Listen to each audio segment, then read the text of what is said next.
예, 지난 주간은 명절 주간으로 우리가 보냈죠. 어떻게 명절은 잘 보내셨습니까? 그냥 방콕만 하셨어요?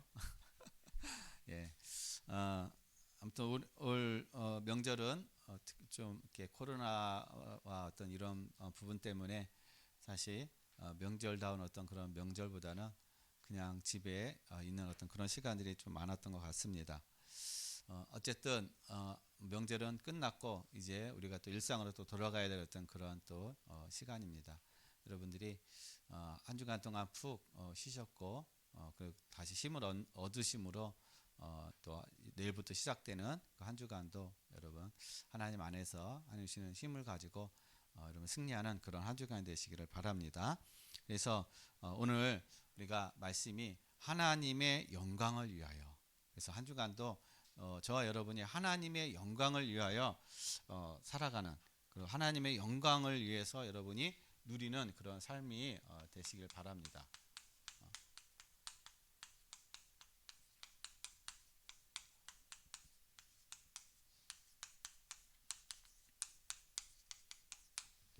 하나님의 영광을 위하여. 예, 우리 많은 성도들이 나는 하나님의 영광을 위해서 살아간다, 나는 하나님의 영광을 위해서 한다 라는 어떤 그런 말과 그런 어떤 생각을 가지고 우리가 뭔가 교회에서 헌신한다든지 봉사한다든지, 때로는 나는 하나님의 영광을 위해서 내가 손해보고 내가 힘든 어떤 그런 부분들은 내가 참는다, 내가 그냥 꾹 참고 내가 그냥 기다린다, 내가 그냥 손해를 본다. 우리는 어떤 그러한 생각과 그런 마음을 가지고 때로는 이렇게 내 자신이 힘들면서도 불구하고 그런 것들이 자꾸 이렇게 내 자신을 갖다 눌러버린다는 겁니다. 그러다 보니까 그것이 이제 점점 우리에게 힘들어지고 더 이상 이제 감당할 수 없는 그런 상태가 되면은 어느 순간 이제 완전히 폭발해 버린다는 것이죠. 그리고 그런 생각과 그런 마음을 가지고 있다 보니까 자꾸 내가 자유하지 못하는 거예요. 하나님은 우리에게 그리스도를 통해서 참 자유를 주셨습니다. 하나님 안에서 자유를 주셨는데 우리는 자유를 누리지 못하는 거예요. 우리는 뭔가 구속되어 있고 뭔가 우리는 나도 모르게 어떤 틀에 우리는 갇혀 있어서 그 틀과 구속된 곳에 내 스스로를 거기다 가둬놓고 우리는 살아간다라는 것입니다. 그래서 우리가 하나님의 영광을 위하여 우리가 사는 삶인데, 이 하나님의 영광을 위해서 사는 삶이 무엇인지를 모르는 거예요. 뭔가 하나님 앞에 뭔가를 행위를 해야만이 하는 것이 하나님의 영광을 위해서 살아간다고 생각하는 것입니다. 뭔가 하나님 앞에 헌신하고 뭔가 하나님 앞에 이 헌금도 많이 하고 기도도 많이 하고 우리가 예배 그냥 열심히 드리고 하는 것이 하나님의 영광을 위해서 우리가 살아간다고 생각하는 거예요. 맞는데 그거는 일부분이라는 겁니다. 우리는 일부분인 것을 전부인 것처럼, 그것이 다인 것처럼 우리 생각하고 있다라는 거예요. 그래서 오늘요 정말 우리가 하나님의 영광을 위해서 살아간다라는 이 의미는요 어떤 의미냐면요, 하나님을 믿을 때 이때 하나님의 영광이 되는 거예요. 하나님을 믿을 때 이게 영광이 되는 겁니다. 하나님의 영광. 우리는 입으로는 하나님을 믿는다고 얘기해요. 근데 하나님을 안 믿어요. 왜 안 믿느냐?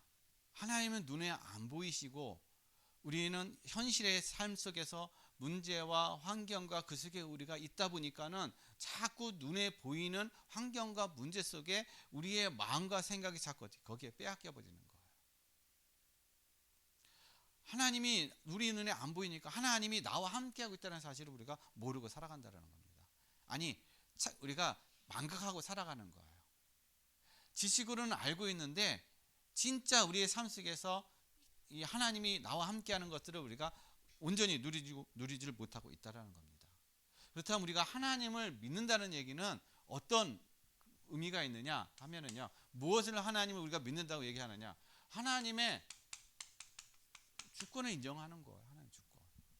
근데 우리가 하나님의 이 주권을 인정을 안 한다는 겁니다. 하나님의 주권을 인정한다는 거는요 다른 게 아니에요. 왜 하나님의 주권을 인정하나요? 창세기 1장 1절 태초에 하나님이 천지를 창조하시니라. 하나님이 이 세상을 창조하셨다라는 거예요.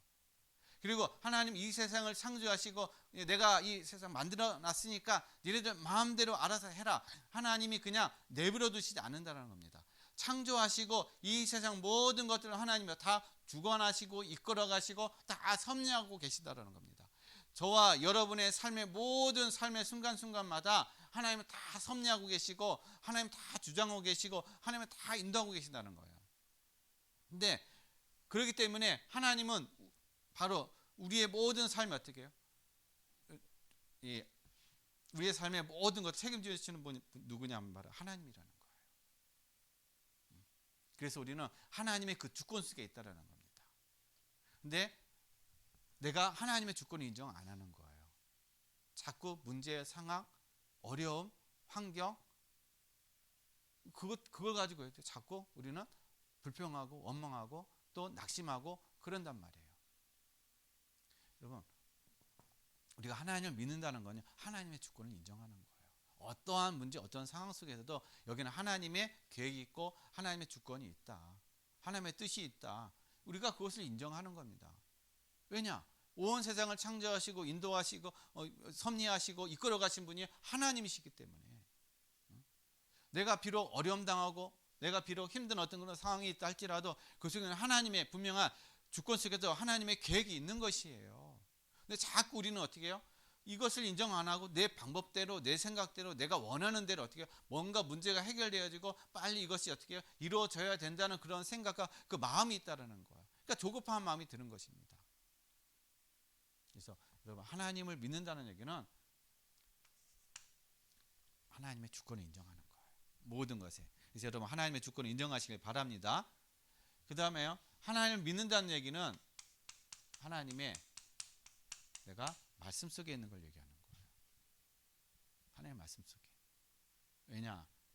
한면은요, 요한복음 1장 1절에 태초에 말씀이 계시니라. 이 말씀은 하나님과 함께 계셨으니 이 말씀은 곧 하나님이시니라. 말씀이 누구예요? 하나님이라는 거예요. 하나님의 말씀이 어떻게 해요? 내가 믿는 거. 하나님의 말씀을 내가 이 속에 있는 거. 하나님의 말씀 속에 내가 인도함 받는 거. 왜냐? 이 말씀이 하나님이시기 때문에. 그래서 우리가 하나님 이 말씀을 믿는 거예요. 이 말씀은 그래서 우리가 지식의 말씀이 아니라 생명의 말씀이라는 겁니다. 어떤 사람에게는 똑같은 성경책인데 똑같은 성경 말씀인데 어떤 사람은 지식의 말씀인가? 지식은 생명이 없어요. 그냥 아는 거예요. 근데 어떤 사람에게는요, 이 하나님의 말씀이 생명의 말씀이라는 거, 살아있다라는 겁니다. 살아있기 때문에 능력이 나타나는 거예요. 살아있기 때문에 뭔가 역사가 일어나는 겁니다. 왜 그러느냐? 어떤 사람은 이것이 어떻게, 지식의 말씀을 들은 사람은 절대로 어떻게 해요? 역사가 안 일어난다는 거예요. 왜냐? 내가 말씀 속에 없기 때문에 그러는 거예요. 말씀 속에 있다는 것은 내가 하나님의 말씀의 생명 속에 있다는 거예요. 하나님이 나와 함께하는 것을 내가 누린다는 겁니다. 그 다음에 세 번째는요, 우리가 하나님의 주권, 하나님의 영광을 위해서 살아간다는 얘기는 그리스도를 어떻게 해요? 정확하게 아는 거예요. 아는 거로 끝나는 것이 아니라 믿어지는 것입니다. 그리스도로 어떤 부분을요? 요한복음 3장 16절 하나님이 세상을 이처럼 사랑하사 독생자를 주셨으니 이는 그를 믿는 자마다 멸망치 않고 영생을 얻게 하려 하심이니라. 그리스도께서 하나님이 그리스도를 보내주신 것, 하나님이 독생자를 보내주신 이유는 우리를 어떻게 멸망 가운데서 우리를 건져주시고 거기 사망에서 생명으로 하나님께서 우리를 그리스도를 통해서 우리를 건져 주셨다라는 것입니다. 생명을 주셨다라는 것. 영원한 사망 가운데 있는 멸망 가운데 있는 우리를 하나님이 그리스도를 통해서 어떻게 해요? 우리를 건져 주셨다라는 겁니다. 이 사실이 어떻게 해요? 믿어지는 거. 이 사실을 정확하게 아는 겁니다. 그냥 두리뭉실하게 예수 믿으면 우리가 구원받는다. 예수 믿으면 천국 간다. 맞는 얘기예요. 맞는 얘기인데 우리가 예수 믿고 구원받고 예수 믿고 천국 가는 그거는 미래적인 어떤 그런 부분이라는 겁니다. 오늘 현재 나의 삶 가운데 내가 그리스도를 믿고 구원받았으면 나의 삶 가운데 이 그리스도를 통해서 하나님께서 나를 통해서 역사하시는 것이 뭔가, 나의 삶이 달라진 것이 뭔가, 내가 어떻게 살아가야 될 것인가, 그것이 내가 발견되어지고 그것이 붙잡아지고 그 속에서 내가 누려지는 것이 정확하게 그리스도를 내가 믿고 그리스도 안에 내가 살아가는 것이라는 겁니다. 근데 우리는 미래적인 것만 생각하는 거예요. 천국 갈 것만. 그래서 이 땅에서 당하는 고난은 우리가 천국의 소망이기 때문에, 천국에 우리가 이 미래가 있기 때문에 지금의 고난, 지금의 어려움, 그거는 아무것도 아니다. 우리가 인내하고 우리가 이것을 모든 것들을 우리가 감내하면 된다. 그렇게 생각하는 거예요. 그래서 내가 잘못해가지고 내가 저기에서 당하는 어떤 그런 고난과 그런 것들을요 그냥 핍박받는다고 생각하는 거예요. 이게 우리의 어떤 신앙이 너무 어떻게 하냐면 이 현실의 삶에서 하나님께서 나와 함께하는 어떤 그런 임마누엘의 그런 축복을 누리지 못하니까는요, 그리스도 안에서 우리가 누리는 그리스도께서 이루신 것을 내가 정확하게 알고 믿지를 못하니까는 자꾸 내가 잘못하고 내가 실수한 것에 대해서 상대방이 나를 핍박하면은 핍박받는다고 생각하는 거예요. 애매한 고난을 당한다고 생각하는 겁니다. 그래서 우리가 잘 분별해야 되는 거예요. 내가 잘못해서 내가 실수해가지고 내가 어려움 당한다. 그러면은 거기에는 내가 갱신해야 될 부분인 거예요. 근데 우리는 그것을 갱신할 부분으로 생각하지 않고 그냥 핍박받는다고 생각하는 겁니다. 그래서 여러분, 정말 우리가 하나님을 믿는다는 건 이것을 우리가 믿는 걸 얘기하는 거예요. 이것을. 그래서 이러한 삶을 누릴 때, 이 속에 있을 때 진짜 우리가 하나님의 영광을 위하는 그런 삶이 된다라는 것입니다. 그러면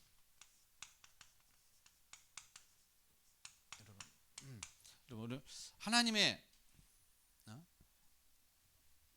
하나님의 영광을 위한 삶이라는 것이 그러면은 어떤 삶이냐 하는 거예요.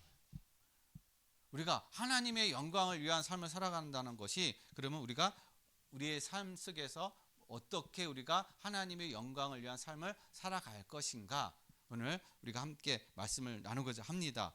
그러면 성경의 예를 들면은요, 여러분, 열왕기상 17장 8절로 24절 보면은요, 여기 사르밧 가부가 나옵니다. 자, 가뭄이 일어났어요. 3년간 가뭄이 있습니다. 근데 가뭄이기 때문에 이 곡식도 없고 먹을 것이 없는 거예요. 그리고 3년 동안 비가 내리지 않았기 때문에 이 농사를 지을 수 없는 그런 상황인 것입니다. 이런 시대 때요, 가부는 더욱더 어려운 그런 삶인 것이죠. 왜냐하면 여자는 사실상 일할 수 있는 일거리가 없거든요. 남자도 일거리가 없는데 여자는 오죽하겠어요? 더군다나 남편도 없는 그 가정, 그리고 아들 하나 있는 이 여인, 얼마나 힘들고 얼마나 진짜 삶이 고달팠겠습니까? 이 사르밧 가부에게 하나님께서 누굴 보내시냐 하면은요, 바로 엘리야를 보내십니다. 엘리야를 보내시는데 이 사르밧 가부가 지금 어떤 상태냐면요, 이제 한 끼의 양식만 남은 거예요. 자, 이 한 끼의 양식을 남았는데 이 한 끼의 양식을 이제 만들어 가지고 떡을 만들어서 이제 먹고 아들하고 먹고서는 이제 죽으려고 준비하고 있는 그런 상황인 것입니다. 왜냐? 미래의 소망이 없기 때문에. 그 현장에 하나님이 어떻게 해요? 사르밧 이 가부의 이 현장에 하나님이 엘리야를 보내신 거예요. 엘리야를 보내가지고 하나님이요, 이 엘리야가 가가지고 이 사르밧 가부에게 얘기를 합니다. 당신이 나한테 그 지금 이 떡을 만들어가지고 나를 먼저 대접하라. 얘기를 해요. 황당하잖아요. 아니, 우리 둘이서 먹기도 지금 이 힘든 이 모자라는 어떤 그러한 양식인데 웬 처음 보는 사람이 와가지고 본인한테 먼저 어떻게 해요? 떡을 만들어서 달라고 하는 어떤 그런 말을 들으면 여러분은 어떻게 하겠습니까? 미친놈이라고 했을 거예요. 그리고 아마 핍박하고 쫓아냈을 겁니다. 근데 이 여인은 어떻게 해요? 이 사르밧 가브는요, 그 엘리야가 하는 그 말에 따른 거예요. 그래가지고 이 자기의 양식을 만들어가지고 엘리야를 대접하고 나니까는요, 엘리야가 어떤 기적을 행하느냐 하면은요, 이 가뭄이 끝날 때까지, 이 가뭄이 끝날 때까지 그들의 이 양식 그릇에, 그릇과 기름에요, 끊이지 않았다라는 것입니다. 하나님이 그곳에 곳간에요, 계속 채워지는 그런 은혜를 누렸던 거예요. 그런데요, 문제가 생겼습니다. 이렇게 있을 때 어느 날 갑자기 가부의 아들이 죽어버린 거예요.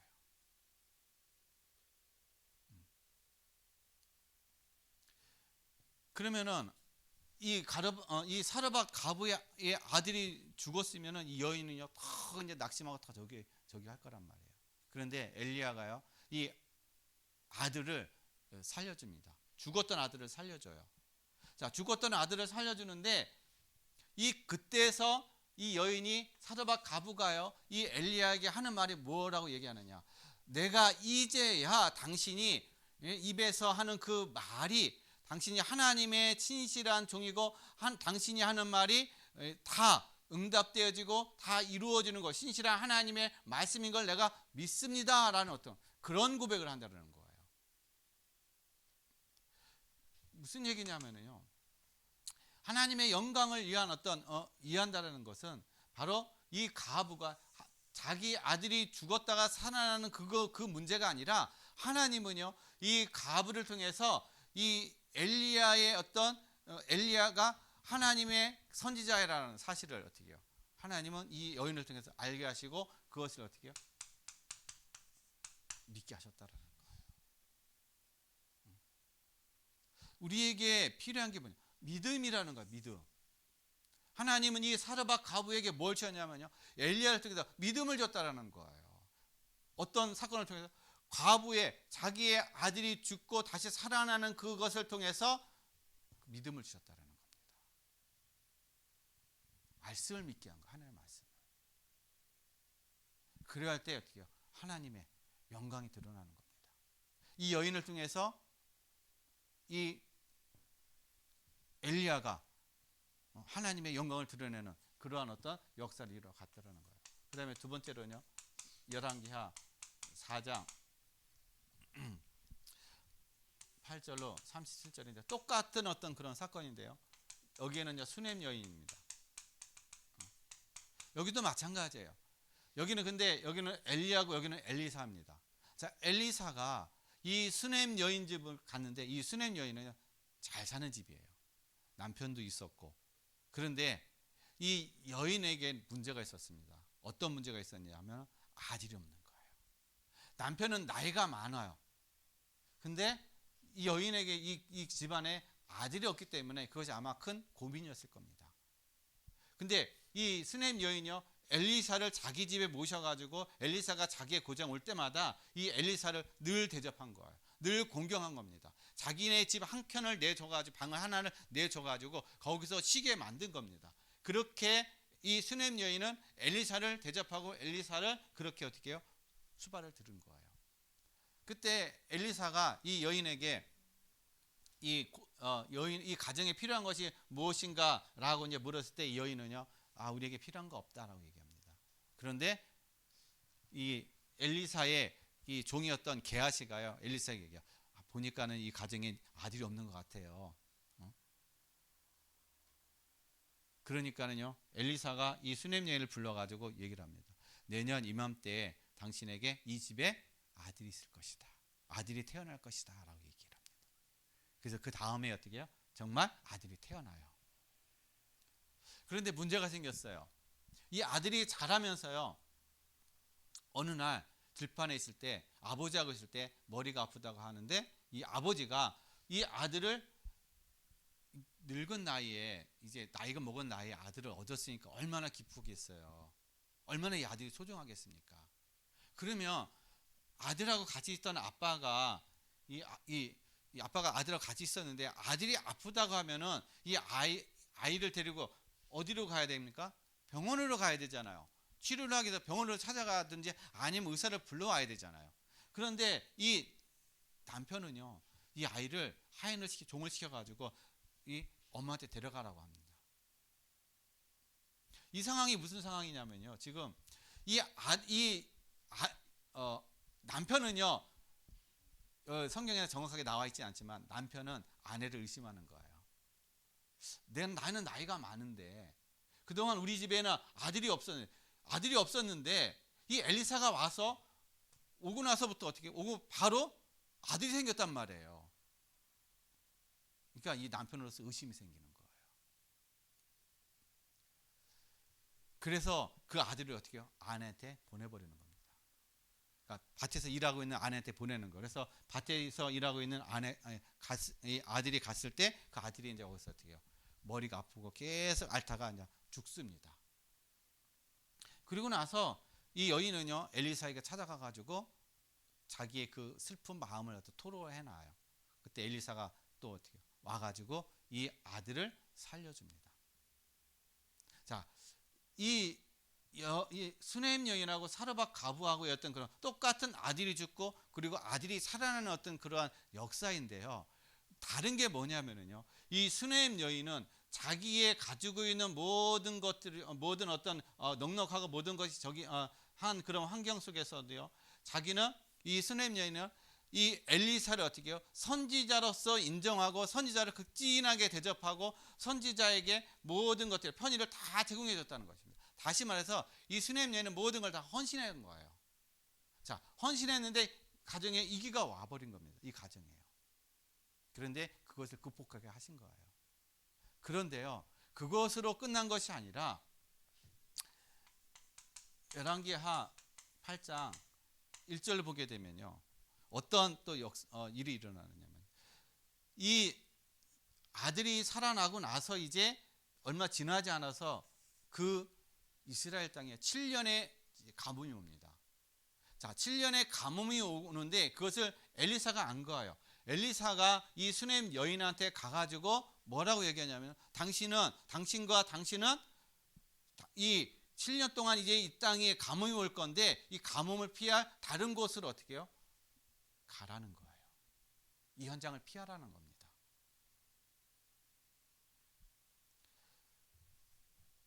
하나님이 이 엘리사를 통해서 이 수네임 여인에게 주신 하나님의 그 응답과 하나님의 그 역사는요, 하나님의 그 영광은 바로 뭐냐면은요, 아들을 죽고 사는 어떤 그런 문제가 아니라 이 여인의 그 헌신과 이 여인의 이 선지자를 돕고 선지자에게 헌신한 어떤 그런 삶을 통해서 그 시대 때 이스라엘에 많은 가뭄이 들고 많은 어려움이 있었던 그 많은 이스라엘 사람들 중에 오직 이 수네임 여인만 그 모든 가뭄을 피할 수 있는, 가뭄에서 해방되는 그런 은혜와 축복을 누렸다는 겁니다. 뭐 때문에요? 선지자를 어떻게 해요? 하나님처럼 섬긴 거예요. 선지자를 하나님처럼 어떻게 공경했다는 겁니다. 저와 여러분도 마찬가지예요.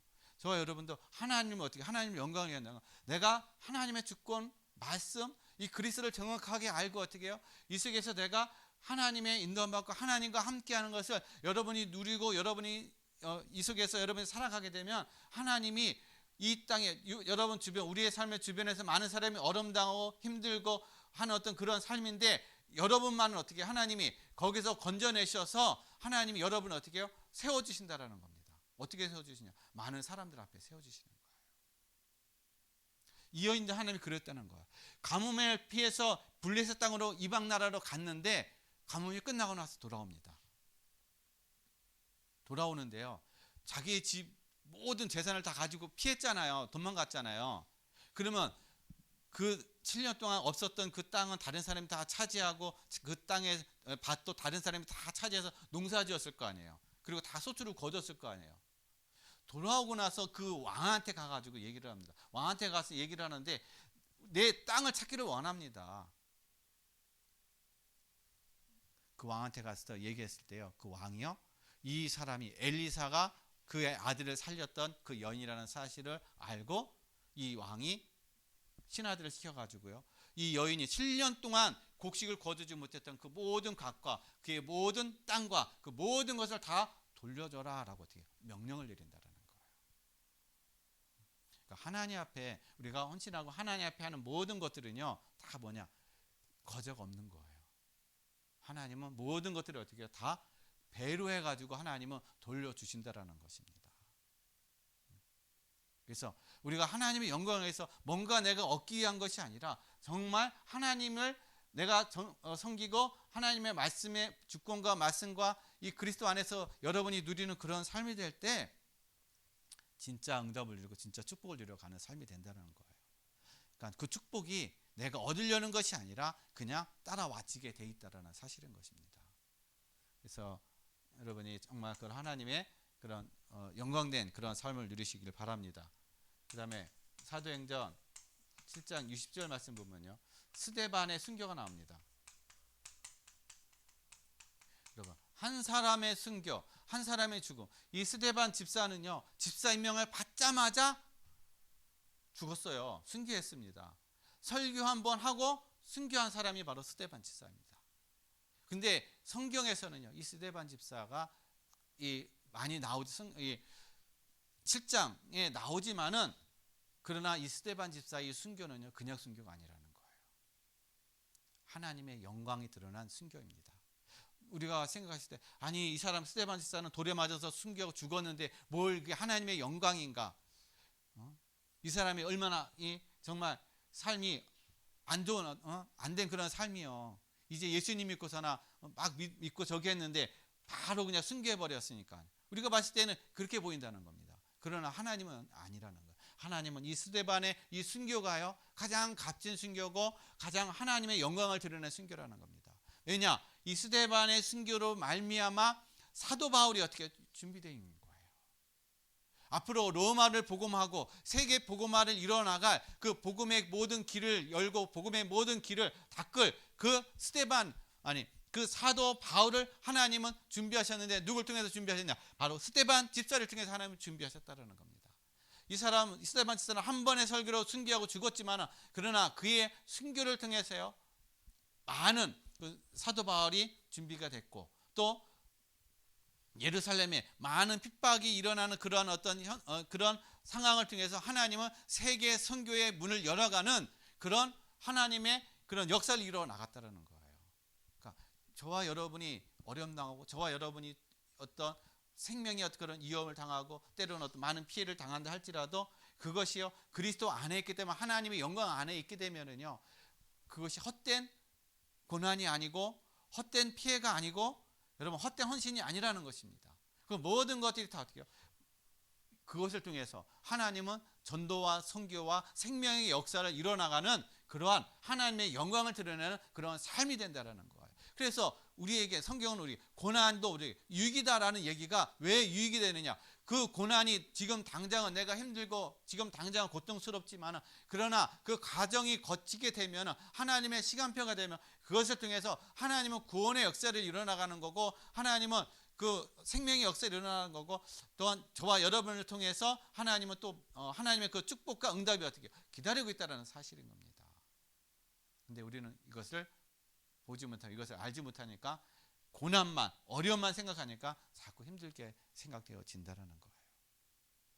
그래서 여러분 우리가 이 안에 말씀 안에 우리가 하나님을 믿는 믿음 안에 있게 되면 저와 여러분의 모든 삶은 다 하나님의 영광을 위한 그런 삶이 된다는 거예요. 여러분 믿으시길 바랍니다. 그렇다면 우리가 하나님의 영광을 위해서 이해하는 삶이라는 것은 두 번째는 어떤 삶이냐 하면요, 바로 우리의 삶에 하나님의 시간표가 있다는 겁니다. 하나님의 시간표. 우리는 우리의 시간표가 있어요. 하나님은 하나님의 시간표가 있습니다. 하나님의 시간표는요, 아무도 몰라요. 우리도 모릅니다. 자신들도 몰라요. 하나님만 알고 계셔요. 근데 이 하나님의 시간표를 모르기 때문에 자꾸 우리는 우리의 시간표를 가지고 어떻게 해요? 뭔가 응답을 누리려고 하고 뭔가 일을 쟁취하려고 한다는 것이에요.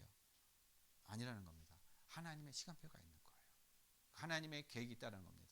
그래서 창세기 15장 13절을 말씀 보면은요, 아브라함이 하나님 앞에 재단을 재단을 쌓고 하나님 앞에 제사 지내고 나서 하나님이 아브라함에게 하시는 말씀이 이렇게 말씀하십니다. 아브라함아, 이제 너의 후손들이 앞으로 이제 이방 나라에 400년 동안 어떻게 해요? 종로로 탈 것이다.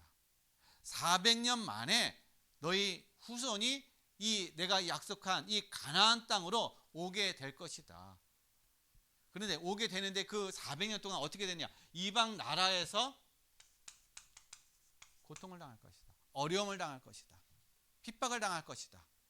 노예로 살아야 할 것이다. 하나님 미리 어떻게 해요? 말씀하신 거예요. 미리 하나님께서 이 아브라함에게 말씀하시는 겁니다.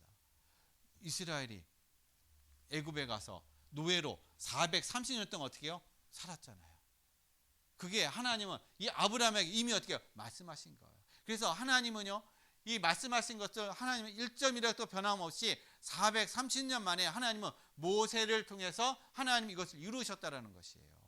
모세를 통해서 애굽에서 종 노릇하는 거기서 건져주셨다라는 것입니다. 그래서 저와 여러분을 통한 하나님의 계획이 있는 거예요. 하나님의 시간표가 있다라는 겁니다. 그래서 그 하나님의 시간표가 될 때 거기서 우리가 나올 수 있는 거고, 그것이 해결되어지는 거고 응답이 되어지는 것이지, 내가 아무리 발버둥치고 내가 아무리 용쓰고 아무리 내가 열심히 한다 하더라도 하나님의 그 시간표가 아니면요, 절대로 응답이 없다라는 거예요. 그러면 하나님의 시간표가 아니면 응답이 없으면 그럼 우리는 뭘 합니까? 그냥 누리시면 되는 거야. 문제를 누리고 환경을 누리고 모든 사건들을 누리면 되는 겁니다. 그렇다고 해가지고 그냥 아무것도 안 하고 그냥 대자로 누워있어라는 얘기가 아니라는 거예요. 그때마다 한 걸음 한 걸음마다 하나님께서 저와 여러분의 발걸음을 인도하시고 하는 그 발걸음대로 우리가 인도함 받게 되면은 하나님은 피할 길도 주시고 하나님 그 길을 열어가시고, 그러면서 응답의 자리, 응답의 현장으로 하나님이 저와 여러분을 인도하신다라는 거예요. 그것이 바로 우리가 하나님의 시간표를 우리가 기다리는 겁니다. 왜냐? 하나님의 시간표는 완전하고 정확하기 때문에, 실수가 없으시기 때문에 그렇다라는 거예요. 그래서 여러분, 하나님의 그 시간표를 기다리시길 바랍니다. 근데 하나님의 시간표를 못 기다리잖아요. 그러면 어떤 문제가 생기느냐? 사무엘상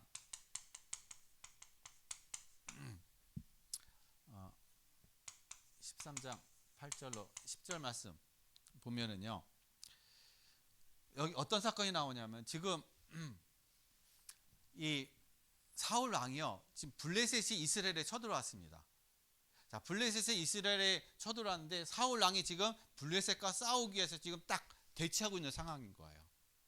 대치하고 있는데 싸우기 전에 이 사울 왕은요, 지금 뭘 하기를 원하냐면, 지금 하나님 앞에 제사를 지내고 나서 예배를 드리고 나서 이 블레셋과 싸우려고 지금 하고 있는 거예요. 근데 사울 왕은요, 자기가 제사권이었기 때문에, 제사장이 아니기 때문에 자기가 제사를 지낼 수가 없는 거예요.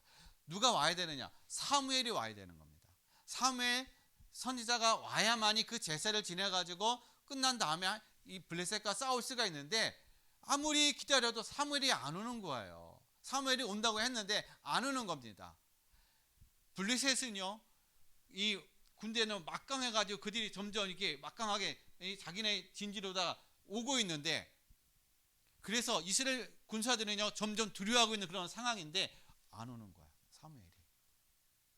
그러니까요, 군사들이 점점 두려워하다 보니까는 한 사람 한 사람 어떻게 해요? 도망가는 겁니다. 여러분, 왕이 봤을 때 군인들이 전쟁터에서 싸우지 않고 싸울 생각 없고 두려워가지고 다 도망가는 어떤 그런 현장을 보세요. 그러면 여러분은 어떤 마음 들겠습니까? 조급한 마음이 든다는 거예요. 뭐 때문에요? 상황과 문제에 자꾸 어떻게 해요? 조급한 마음이 들어버리는 거예요. 자꾸 조급한 마음, 조급한 생각, 이래서 실수해버리는 거예요. 그래서 사무엘이 안 오니까는 따모리겠다, 내가 그냥 제사 드리겠다, 그래가지고 자기가 어떻게 해요? 제사를 지낸 거예요. 근데 제대를 지내자마자 누가 찾아와요? 사무엘이 딱 오는 거예요. 월권을 한 거죠. 월권. 하나님의 그 시간표, 하나님의 그때, 하나님의 능력을 어떻게 해요? 이 사울 왕은 믿지를 못한 겁니다. 그러다 보니까 어떻게 해요? 기다리지를 못하니까는 이 조급한 마음에 실수를 해버린 거예요. 그 실수가요, 그냥 실수가 아니라는 겁니다. 그 실수를 통해서 사울 왕이요, 계속 실수를 합니다. 계속 어떻게 해요? 하나님과 정반대로 가는 거예요. 하나님의 말씀과 정 어떻게 해요? 반대 방향으로 계속 가게 되는 어떤 그런 상황이 되는 겁니다. 나중에는 귀신에게 붙잡혀가지고 귀신 들려 악신에 들려가지고요, 자기의 사인 다윗 왕을 막 죽이려고까지 하는 어떤 그런 상황까지 벌어지는 겁니다. 그래서 여러분, 하나님의 정확한 시간표가 있기 때문에 여러분 그냥 믿음을 가지고 하나님 안에서 그냥 여러분 여유를 가지시고 평안함으로 여러분 누리시길 바랍니다. 조급하면 실수해요. 조급하면 여러분 판단이 흐려집니다. 그래서 그 실수를 또 다시 회복하기 위해서 또 다른 실수를 하게 되는 겁니다. 그래서 계속 실수하는 그런 인생, 실수하는 그런 삶이 되는 거예요. 그래서 여러분 하나님의 그 시간표, 여러분 믿음을 가지고 여러분 넉넉하게 기다리시길 바랍니다. 그래서 사도행전 2장 1절로 3절, 예수님께서 승천하시면서 제자들에게 말씀하셨어요. 너는 예루살렘을 떠나지 말라. 성령, 아버지께서 약속하신 성령이 오실 때까지 너희는 예루살렘을 떠나지 말라. 성령이 너에게 오시면 너희가 권능을 받고 예루살렘과 온 유대와 사마리아 땅끝까지 이르러 내 증인이 되라라고 말씀하셨어요. 그때까지 기다리라는 거예요. 그 말씀을 몇 명이 받는 500명이나 그 말씀을 들었습니다. 그런데요, 몇 명만 남았어요? 120명. 마가다락방에 120명밖에 안 남았어요. 나머지 380명은 기다리지 못하고 어떻게 해요? 다 그냥 가버린 거예요. 며칠만 기다리면 됐어요? 10일만 기다리면 됐는데 11일 기다리지 못하고 다 떠나버렸습니다. 나머지 이 120명만 남은 거예요. 이 120명 이외에 하나님의 시간표가 됐을 때 성령이 어떻게 해요? 그들 위에, 머리 위에 불같이 임함으로 말미암아 그들을 통해서요, 그 현장에 하나님의 구원의 역사가 일어나고 회개의 역사가 일어나고, 그곳에 또 많은 사람들이, 많은 나라에서 찾아왔던 사람이 복음을 듣는 그런 놀라운 역사가 일어났다라는 것입니다. 여러분, 이처럼 하나님의 역사를, 하나님의 시간표를 여러분 기다리게 되면요, 그 기다림 속에서 하나님의 역사가 일어나는 거예요. 하나님의 능력 역사가 일어난다는 겁니다. 근데 우리가 이것을 이제 기다리지 못하는 것이죠. 그래서 여러분, 하나님의 영광을 위한다는 것은, 영광이 있다는 것은 바로 하나님의 시간표를 기다리는 겁니다. 그 다음에 세 번째로는요,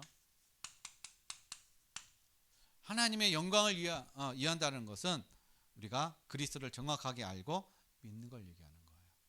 그리스도에서 뭘 우리가 정확하게 알고 믿습니까? 요한복음 19장 30절, 그리스도께서 저와 여러분을 위해서 모든 걸, 우리 인생의 모든 걸 다 끝내주는 사실을 어떻게 해요? 우리가 믿는 거예요. 우리가 확신하는 겁니다.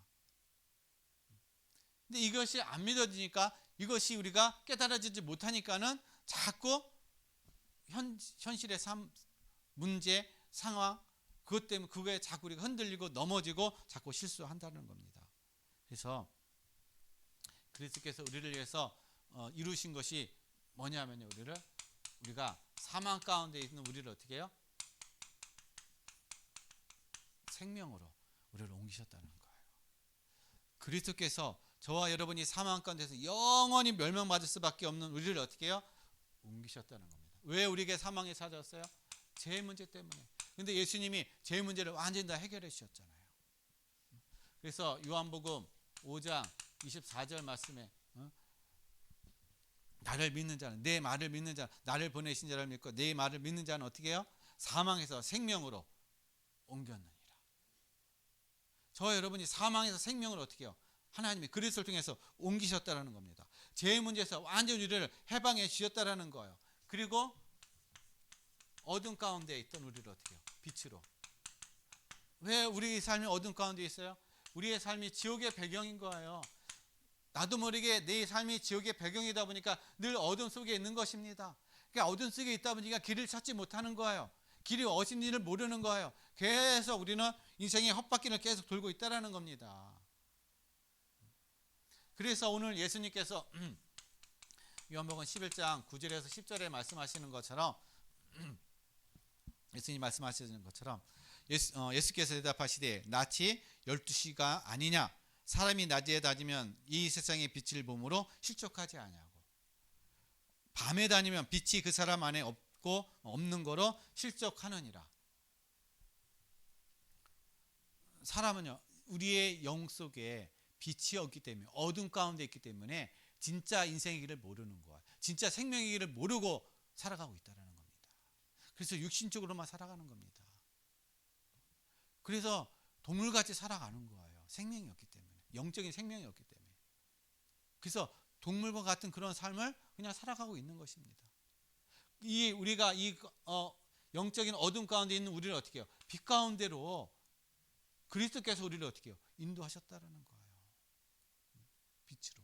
그래서 밝은 빛 가운데서 우리가 바른 길, 생명의 길, 그리고 영원한 길, 그 길을 어떻게 해요? 그리스도께서 우리를 통해서 열어주시고 그 길을 만들어주셨다는 것입니다. 그분 자체가 이 길이 되어주셨다는 거예요.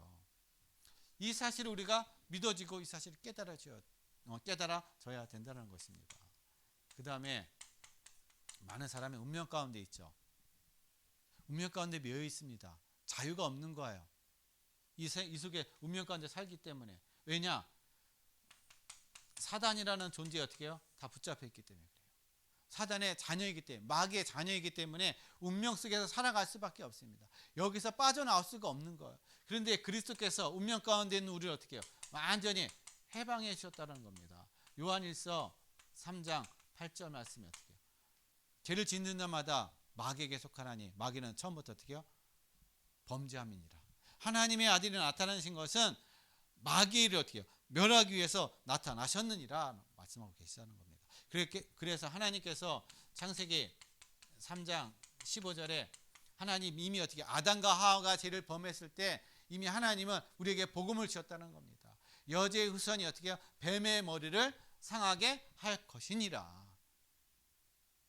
이미 그리스도를 통해서 하나님은 저와 여러분을 통해서 모든 우리 인생의 저와 여러분 모든 삶의 문제를 다 끝내주셨다는 거예요.